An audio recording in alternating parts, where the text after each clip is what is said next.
Hello guys, ఈ రోజైతే రాగి జావ ప్రిపేర్ చేసుకుందాం మిల్క్తో.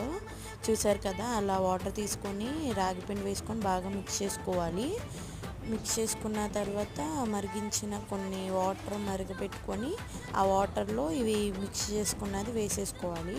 ఎక్కడ ఉండలు కట్టకుండా అలా మిక్స్ చేసుకుంటూ అది వేడయ్యేంత వరకు కాసుకోవాలి. అలా కాగిన తర్వాత మిల్క్ వేసుకోవాలన్నమాట. మిల్క్ వేసుకునే ముందు కొంచెం సాల్ట్ వేసుకోండి, అప్పుడు టేస్ట్ బాగుంటుంది. మిల్క్ వేసుకున్న తర్వాత కలుపుకోవాలి కాసేపు.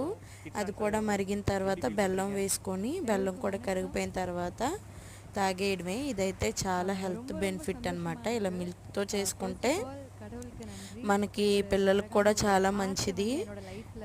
అయితే ఇది మోకాలు నొప్పులకు కానీ బోన్స్కి చాలా స్ట్రాంగ్ అవ్వడానికి ఉపయోగపడుతుంది. ఇలా చేయండి, పిల్లలు బాగా ఇష్టంగా తాగుతారు. Thank you guys.